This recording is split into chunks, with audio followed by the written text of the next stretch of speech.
On va se lever, si vous voulez bien, pour lire les Saintes Écritures. Alléluia.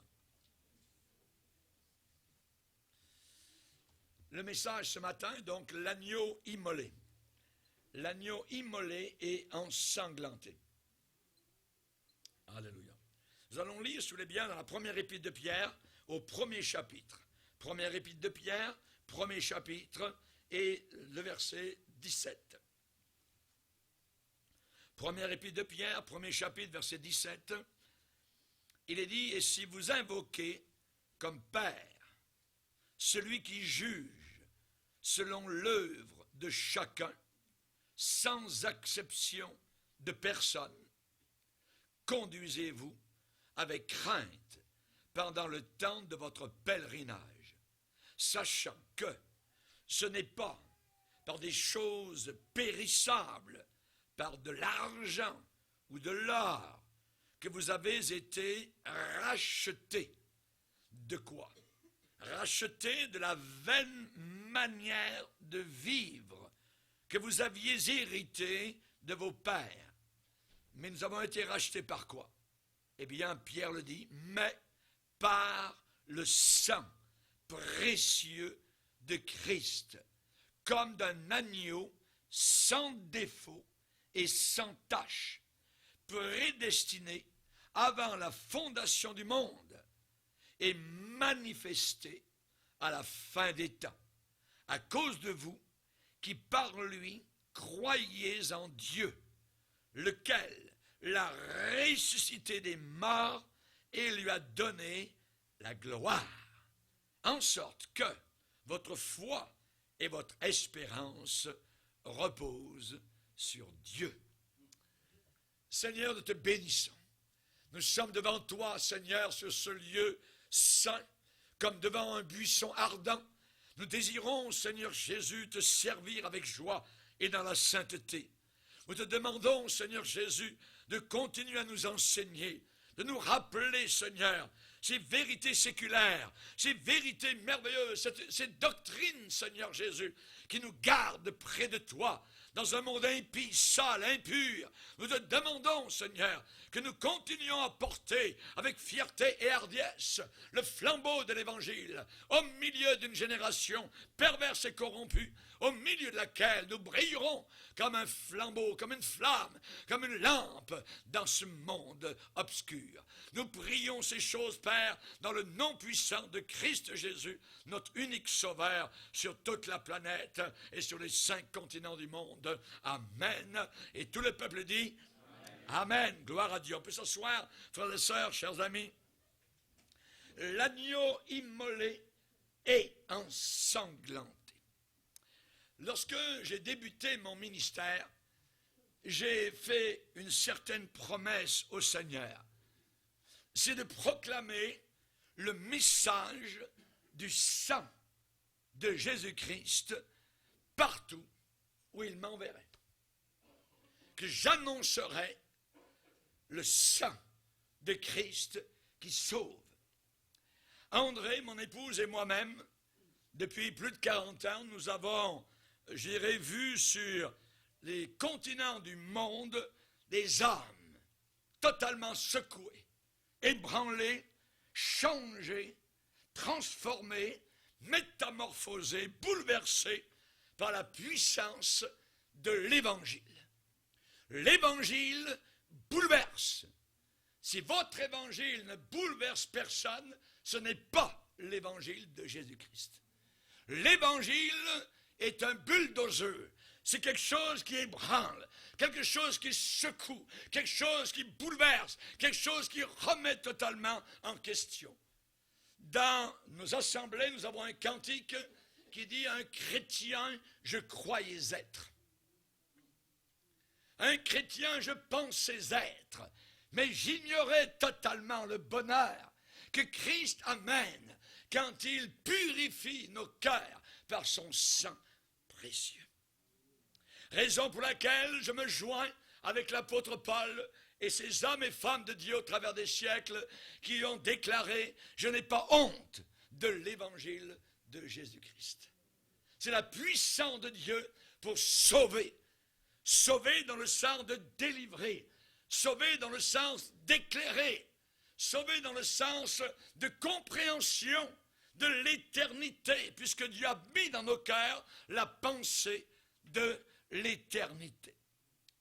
Beaucoup de personnes ont reçu Jésus-Christ comme leur sauveur personnel, et parfois, lorsque je prêche dans différents pays, eh bien, je me sens parfois comme une sorte de sacrificateur du Nouveau Testament, en train de porter dans différents coins de la terre une coupe remplie du sang de Jésus-Christ.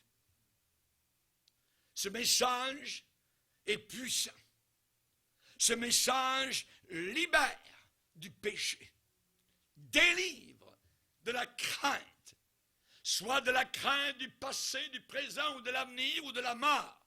Ce message libère totalement, affranchit de tout esclavage qui pèse sur le cœur des hommes impurs et sales. Savez-vous que lorsque nous serons dans la gloire, nous chanterons. Nous serons devant le trône avec les millions de frères et sœurs. Jésus a dit, il y aura un seul troupeau. Savez-vous le contenu de ce cantique, quelques phrases du cantique que nous chanterons? Nous chanterons, tu es digne, Seigneur Jésus, de prendre le livre et d'en ouvrir les sceaux, de les décacheter. Car tu as été immolé et tu as racheté par ton sang pour Dieu des hommes de toute tribu, de toute langue, de tout peuple, de toute nation, et tu as fait de eux un royaume et des sacrificateurs pour notre Dieu, et nous régnerons. Nous régnerons. Alléluia. Jésus a bien dit, vous connaîtrez la vérité. À qui Jésus a-t-il dit cela? Il l'a dit à des hommes et des femmes qui avaient déjà une croyance en Dieu. À des hommes et des femmes religieux. Et Jésus leur dit, vous connaîtrez. Ça veut dire, vous ne connaissez pas encore, mais vous connaîtrez la vérité, et la vérité vous affranchira. Et s'il y a quelque chose que ce monde actuellement repousse, c'est la vérité. On tourne autour de la vérité, on contourne la vérité, mais on ne veut pas la recevoir en plein visage parce qu'elle est dure à accepter et à reconnaître. Que votre foi dans le Seigneur Jésus soit pleine d'audace, pleine de hardiesse, comme un jeune lion. La Bible dit dans Proverbe, le juste a de l'assurance, de la certitude, comme un jeune lion. Alléluia. Es-tu lion? Je ne te demande pas si tu habites à Lyon. Je te demande si tu as cette hardiesse du lion qui se jette sur sa proie. Ce n'est pas le diable qui doit nous faire peur. C'est nous qui devons lui faire peur. Parce que celui qui est en nous est plus grand que celui qui est dans le monde, le diable. Alléluia. La Bible nous dit de faire connaître hardiment et librement le mystère de la vérité. Le mystère de l'évangile. Chers amis, il y a de la puissance, il y a de la force qui sont disponibles. Il y a de la paix, il y a de la joie, il y a du bonheur, il y a du salut, il y a de la rédemption, il y a du pardon qui sont disponibles pour tout être humain sur la planète Terre.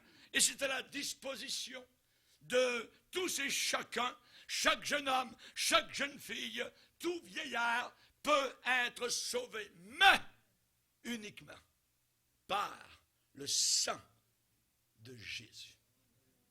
Uniquement et seulement, exclusivement par le sang de Jésus-Christ. Un bouddhiste, un jour, ne comprenait pas comment cela a été possible. Et il a déclaré, il a dit, mais oui, c'est vrai, mais qu'un homme puisse mourir pour une centaine d'autres hommes, ou tout au plus un millier de personnes, peut-être cela peut arriver, mais jamais pour toute l'humanité. Un seul homme meurt pour toute l'humanité. Les bouddhistes ne comprenaient pas. Les bouddhistes et les adeptes de beaucoup de religions trouvent totalement révolutionnaire l'enseignement du pardon au travers du sang qui a coulé des mains d'un seul homme, Jésus-Christ de Nazareth.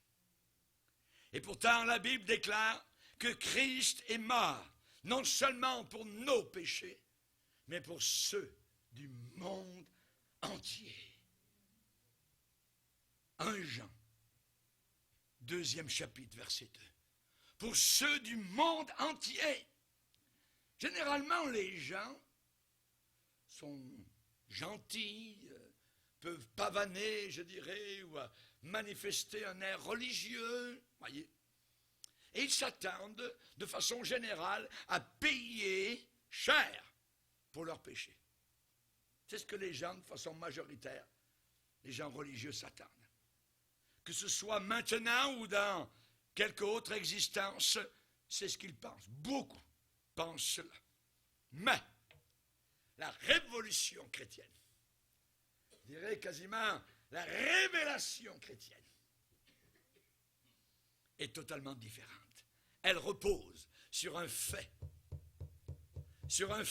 solide et glorieux, c'est que Jésus-Christ a déjà tout payé. Tout est payé. C'est inimaginable. Mais c'est là que ma foi entre en ligne de compte. Et c'est là que repose mon éternité, entre un enfer éternel dans des flammes réelles ou l'éternité au paradis dans un lieu paradisiaque et glorieux qui m'attend pour l'éternité. Tout balance sur ce fait. Le sang de Jésus-Christ. Avant de mourir, Christ a déclaré du haut de la croix, du haut de son gibet, tout est réalisé. Quoi tout? Tout ce que Dieu le Père demandait, tout ce que l'Ancien Testament prédisait, tout a été inclus, réalisé, enfermé dans une seule personne, Jésus-Christ cloué sur la croix du Calvaire, allant dans son amour jusqu'à son dernier souffle, la mort. Tout est accompli. Tu ne peux rien faire. Tu ne peux rien faire pour aller au ciel. Juste à croire. Croire ce qu'un autre a fait. Et cela, c'est le salut. Tout est accompli. Paul va écrire en disant, c'est une parole certaine et entièrement digne d'être reçue, que Jésus-Christ est venu dans le monde pour sauver les pécheurs. C'était son but unique. Sauver les pécheurs. Il n'est pas venu uniquement pour guérir les malades, bien qu'il l'ait fait. C'était simplement sa propagande pour autre chose qu'il allait faire à l'extérieur des murailles de Jérusalem, au milieu de son sang, le sacrifice. Savez-vous qu'il y a de la paix dans nos cœurs par le sang? Par le sang de Jésus. Nous avons des doutes parfois. Et certains chrétiens ou chrétiennes se sont dit, est-ce que je crois à la bonne façon, la bonne manière, est-ce que je suis dans la bonne affaire? Peut-être que les hindous, puisque le pape dit que toutes les religions sont bonnes, donc peut-être que c'est le pape qui a raison, et ainsi de suite. Oui. J'aimerais tourner ma cravate et l'enlever et la mettre à son cou. Et tchouk, elle a monté pour lui serrer le cou. C'est un menteur. C'est un menteur. Ouais. Nous avons des doutes, parfois. Des doutes peuvent nous trahir. et nous empêcher d'expérimenter, je dirais, de mettre même à l'épreuve la puissance purificatrice du sang de Jésus-Christ. Et le diable arrive, votre ennemi, le mien aussi, l'ennemi de Jésus. Dieu a-t-il réellement dit cela? Tous les musulmans croient que Christ n'est pas mort sur la croix, qu'il s'est simplement évanoui, et qu'on a cloué quelqu'un d'autre à sa place, que Judas a été cloué sur la croix. C'est abominable, c'est Satan. Quel est donc le secret de la puissance du sang de Jésus? Lorsque Paul était à Antioche de Pisidie, durant un sabbat, il est entré dans la synagogue, et là, alors qu'il était assis, on lui a demandé de prendre la parole, et il s'est avancé, et il leur a déclaré le salut. Il a dit à ces gens-là, sachez donc, hommes frères, ça veut dire, vous devez le savoir, c'est par Jésus-Christ que le pardon des péchés vous est annoncé. C'est par Jésus-Christ que le pardon des péchés vous est annoncé. Le véritable pardon est aussi solide que la croix, que le bois de la croix sur laquelle Jésus-Christ nous a acquis ce même pardon. C'est solide, comme des rails des chemins de fer. Est-ce que c'est trop beau pour être vrai? Pasteur, vous dites, j'ai rien à faire. Non, tu n'as rien à faire. Tout a été fait. Puisque sur la croix, dit, tout est fini, tout est achevé, tout est accompli. Tu ne peux rien faire de plus. Le pardon de Dieu n'est pas un conte de fées. Le pardon de Dieu n'est pas une fable. Ce n'est pas même un simple souhait. Le pardon de Dieu de nos péchés repose sur une fondation solide comme le roc. Prenez votre Bible et lisez avec moi dans Hébreux chapitre 10. Hébreux chapitre 10, verset 17. Où le Seigneur dit, « Et je ne me souviendrai plus de leurs péchés, ni de leurs iniquités. » Est-ce qu'on croit ça? Alléluia. Je ne me souviendrai plus. Et conclusion de l'auteur de l'Épître aux Hébreux, or là où il y a pardon des péchés, il n'y a plus d'offrande pour le péché. Il n'y a plus d'offrande à faire pour le péché. Puisque nous avons été pardonnés, là où il y a pardon des péchés, il n'y a plus d'offrande à accomplir pour ces mêmes péchés. C'est fini. T'es pardonné. Avez-vous été en rogne contre quelqu'un? Avez-vous été en colère? Cette personne est devenue votre ennemi? Et soudain, il y a eu réconciliation.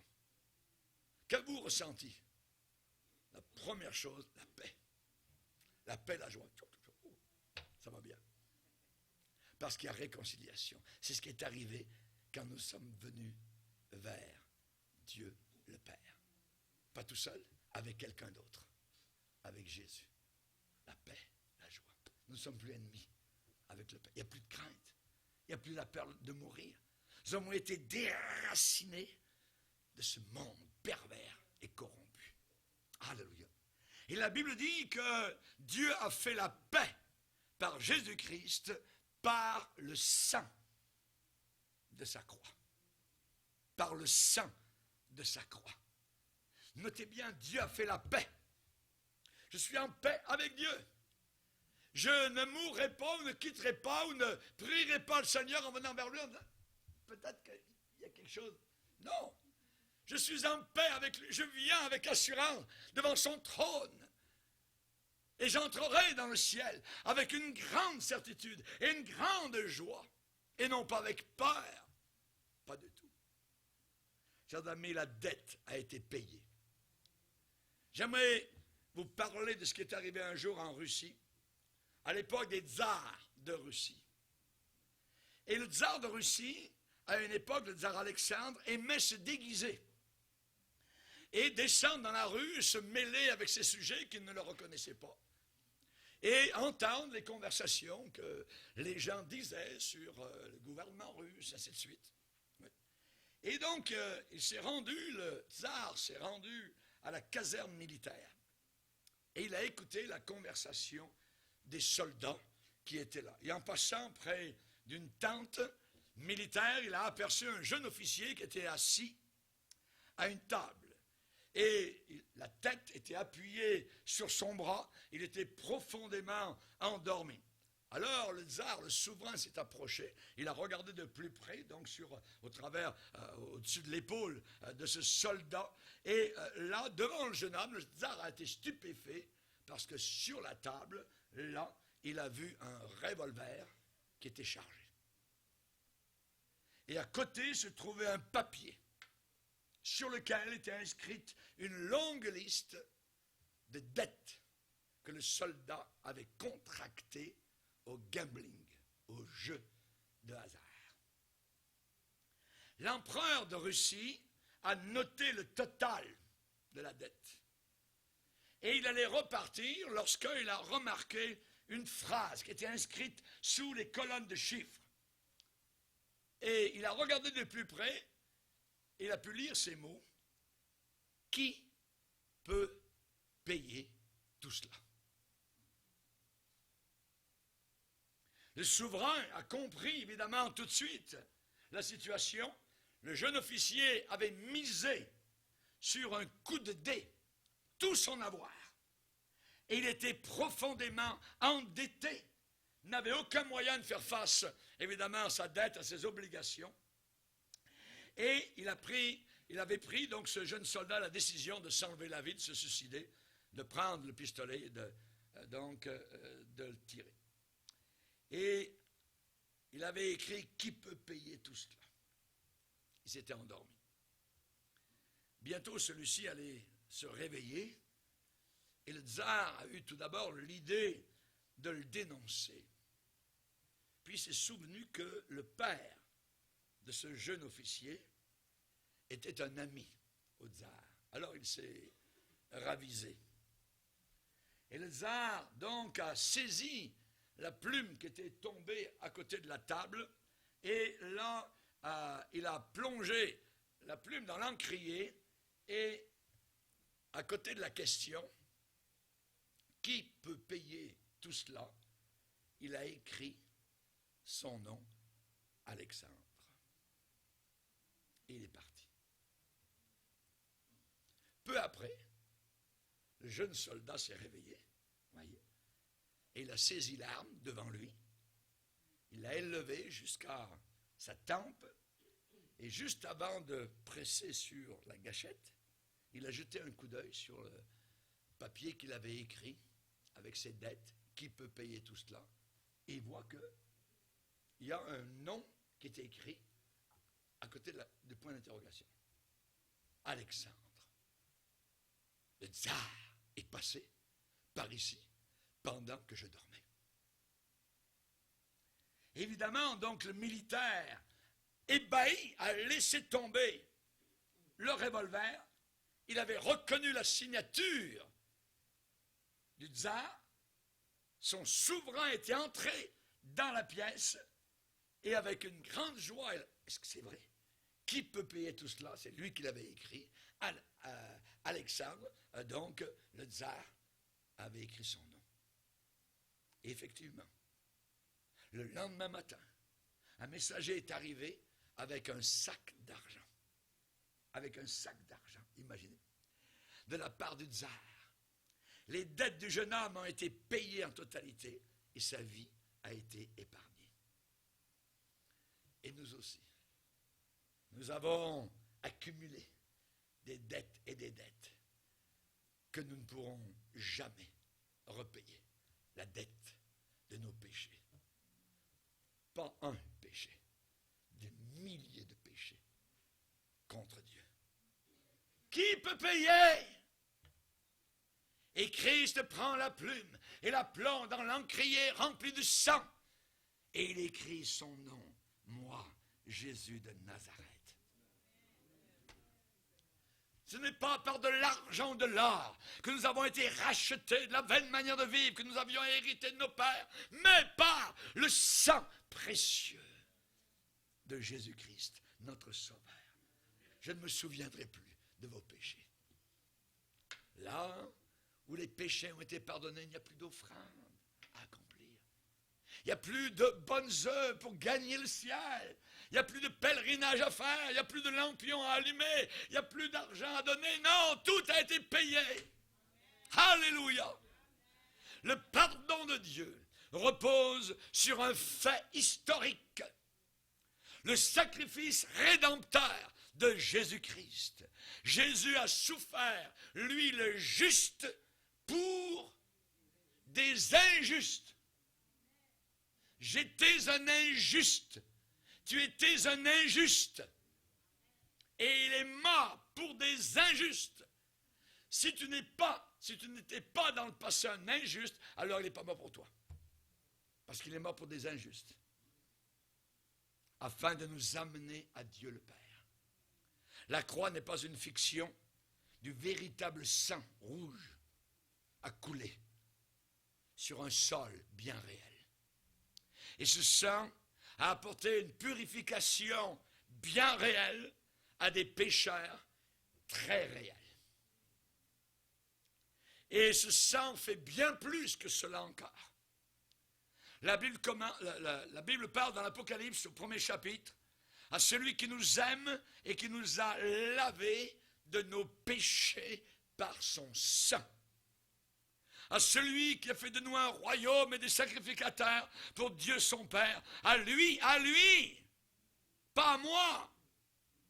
À lui soit la gloire, la puissance au siècle des siècles. Romains 3, c'est lui que Dieu a destiné, ça veut dire a établi à l'avance, a prédestiné par son sang,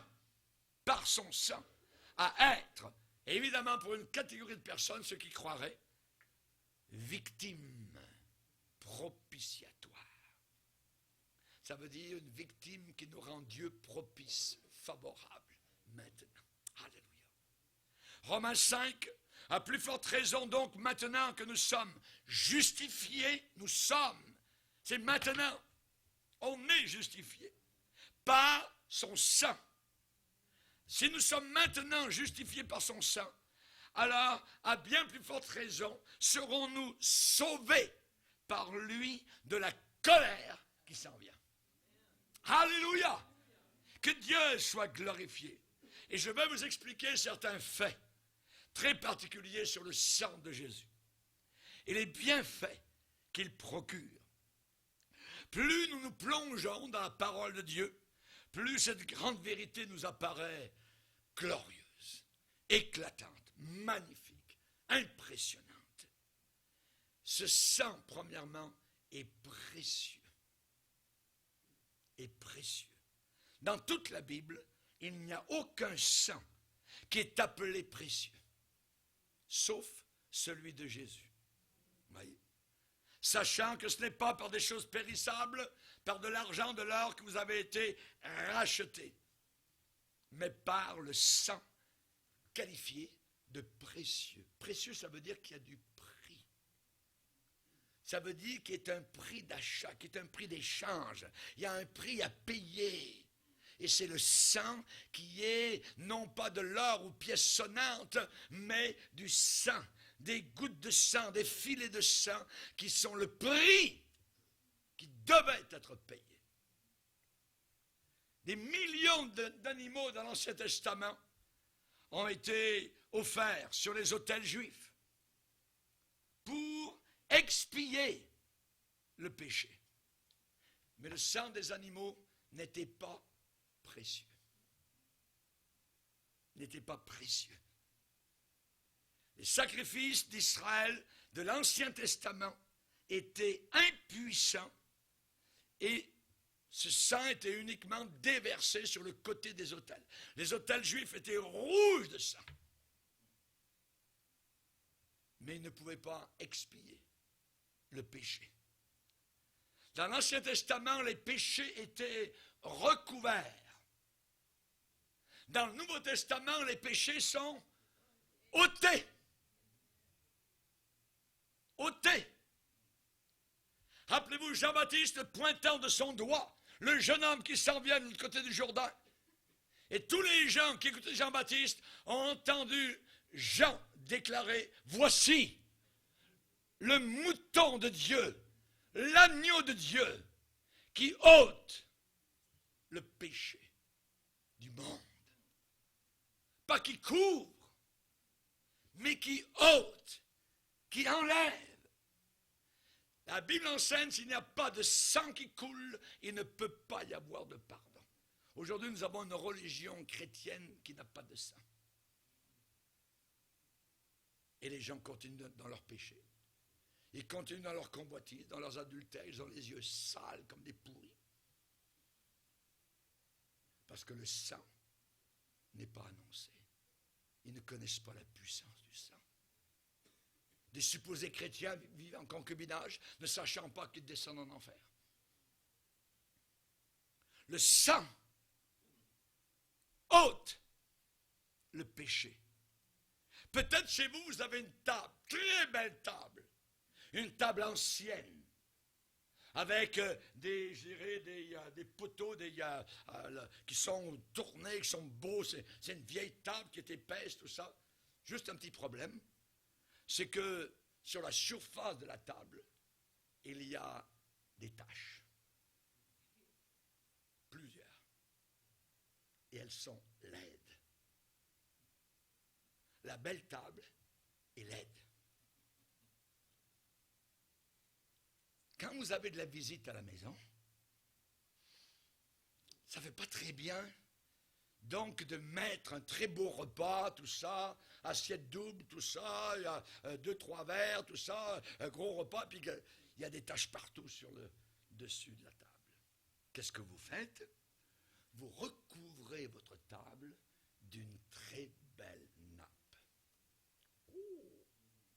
Et les gens disent, « Oh, quelle belle table! » Ouais, mais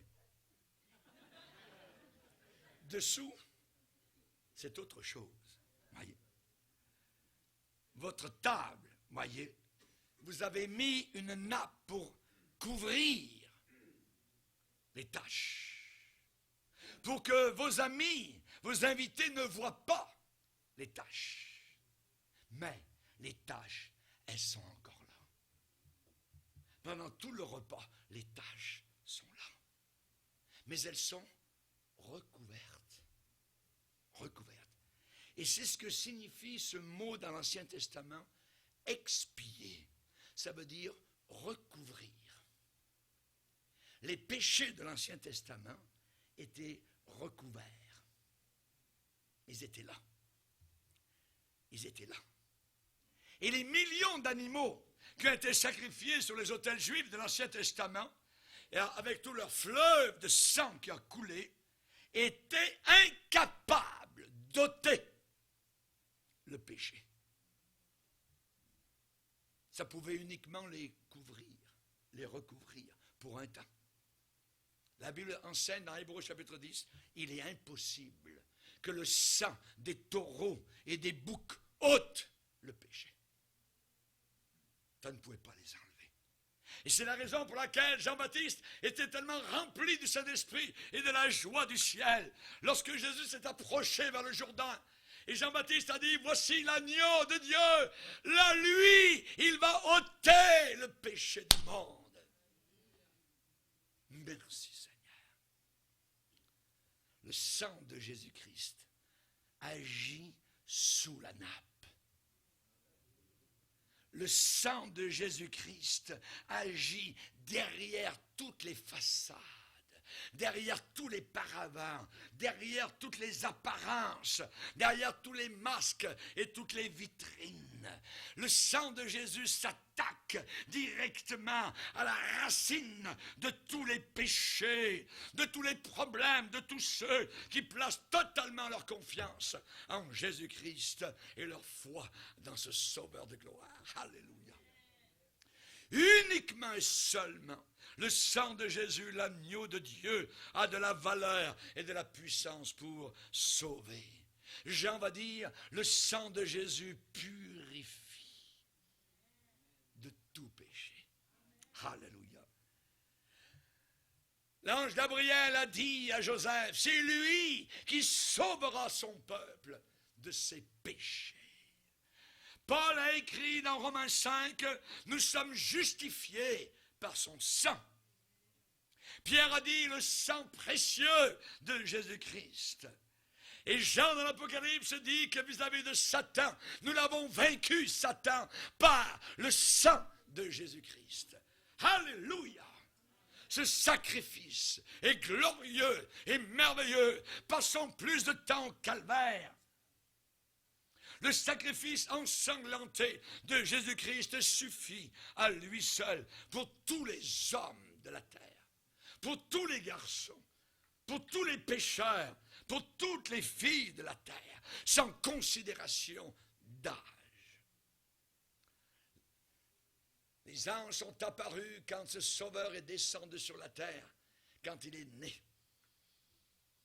Et les anges ont loué, les bergers étaient là. Regardez, bouche bée, ces anges par milliers qui chantaient. Et soudain, un ange puissant s'est mis à parler et a dit, homme galiléen,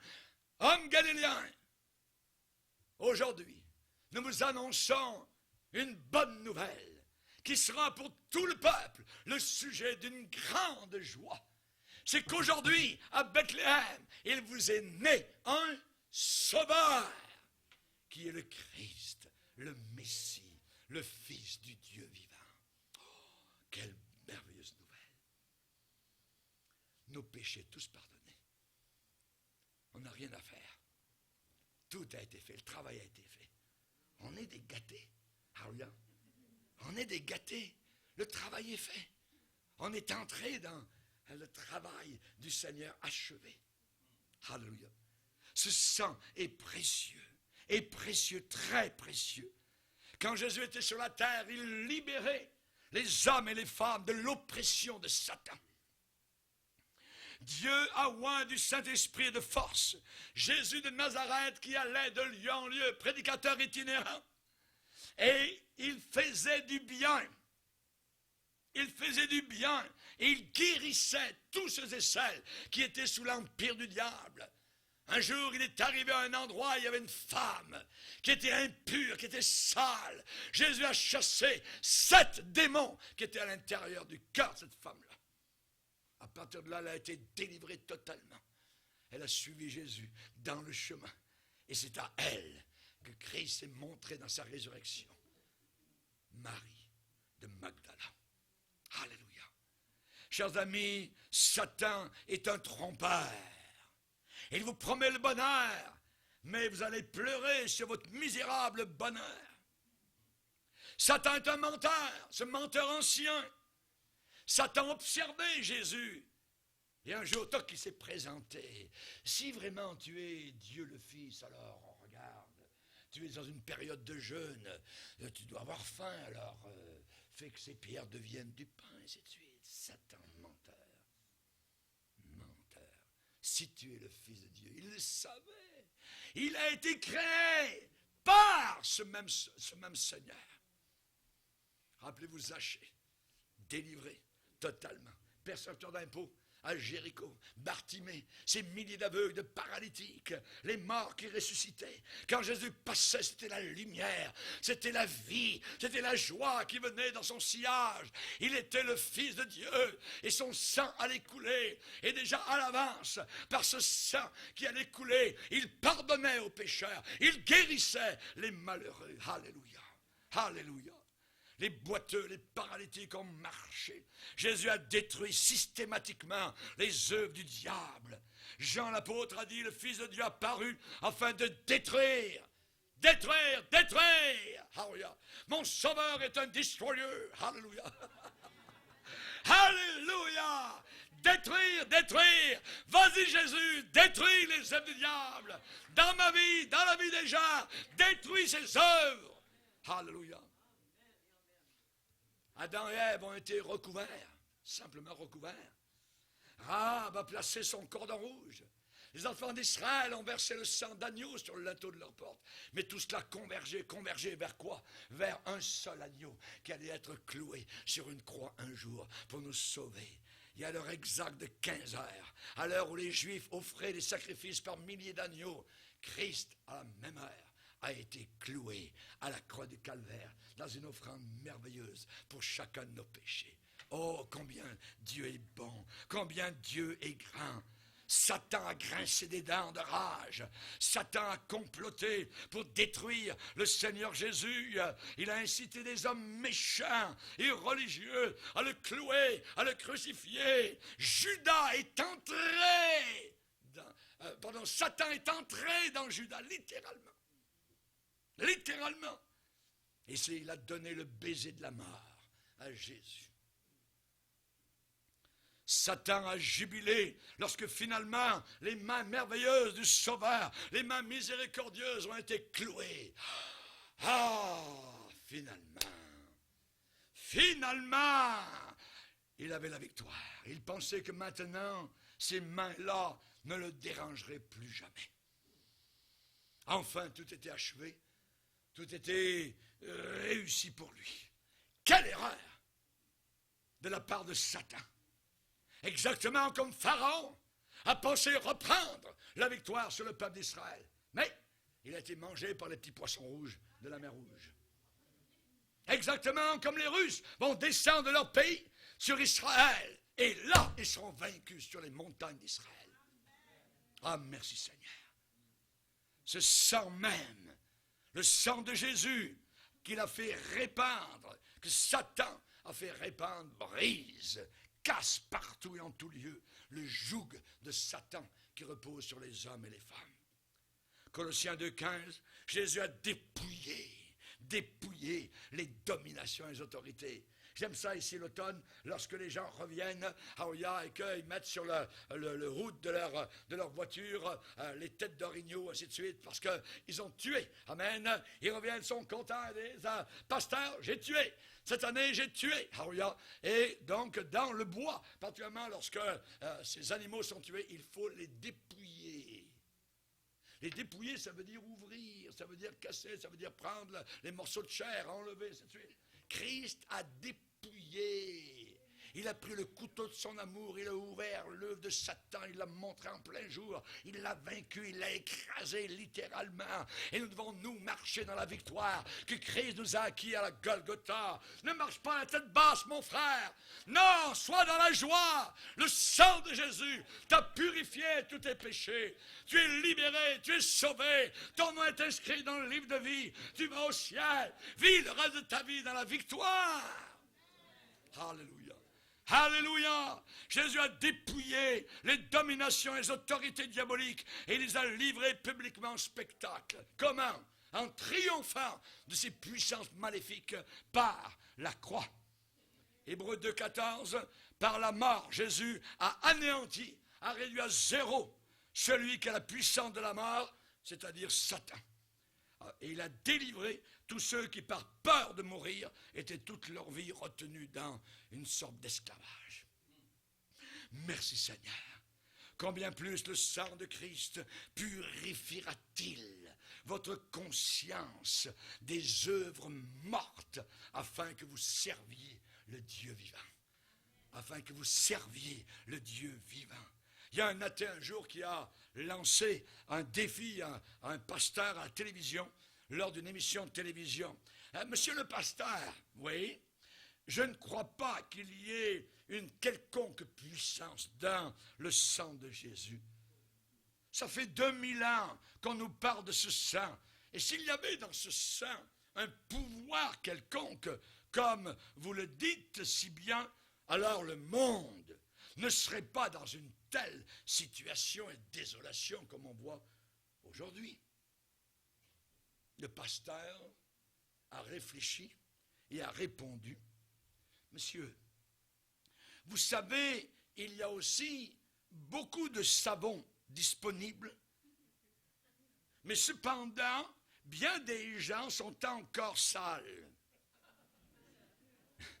Et le savon ne nettoie personne. Pourquoi? Il ne nettoie personne simplement parce qu'il existe et qu'il est très disponible. Et même si ces gens travaillent dans une usine où on fabrique même le savon, si vous désirez vraiment savoir ce que le savon peut faire pour vous, il va falloir que vous le preniez vous-même et que vous l'utilisiez personnellement. Et alors, vous verrez ce que le savon fait. C'est la même chose avec le sang de Jésus. Le sang existe, mais tant que vous ne l'appliquez pas à votre vie, vous ne serez jamais purifié de vos péchés et vous serez encore perdu, ami avec le diable. Il y a une sœur catholique, je me rappelle tous, nous étions avec André à Chibougamau, au nord, avec les Indiens, et c'était dans le temps de Pâques. Et nous avions ouvert la radio, et une sœur catholique a dit, ce n'est pas bien de parler de la croix et du sang de Jésus aux petits-enfants, ça pourrait les traumatiser. Voilà, évidemment, une ouvrière de Satan. C'est le sang qui lave autant les enfants que les personnes âgées. Le sang de Jésus. Il y a un pasteur protestant œcuménique qui dernièrement a déclaré « Le sang salit et ne purifie pas ». Rendez-vous compte jusqu'à quel point on peut aller actuellement. C'est le contraire de ce que la Bible dit. La Bible dit le contraire. Le sang de Jésus purifie de tout péché. Voilà ce qui se passe avec le sang de Jésus. Il ne suffit pas de savoir que ce sang existe. Il ne suffit pas de chanter sur le sang de Jésus. Il ne suffit pas de prêcher ou d'entendre parler du sang de Jésus-Christ. Non. Le défi, c'est d'appliquer ce sang à notre vie de pécheurs. Et à ce moment-là, on rejoint des millions de personnes dans le monde entier qui chantent avec joie. Je suis fort, fort, oui, plus que vainqueur. Amen. Par le sang de Jésus, je suis fort, fort, oui, plus que vainqueur. Par le sang de Jésus, mon sauveur. Levons-nous ensemble et bénissons le Seigneur. Alléluia. Gloire à Dieu. Merci Seigneur. Oh notre Dieu, nous voulons te bénir et t'adorer, Seigneur. Nous voulons te glorifier, Seigneur. Nous sommes forts, Seigneur, par ce sang qui nous purifie, ce sang qui nous lave, Seigneur, ce sang qui nous donne la victoire sur la peur de la mort. Merci, Seigneur, qui fait de nous des sacrificateurs. Merci, Jésus. Merci du travail que tu as accompli, achevé à la croix du Calvaire. Et nous sommes un peuple béni, un peuple joyeux, un peuple victorieux. À toi et à toi seul soit toute la gloire.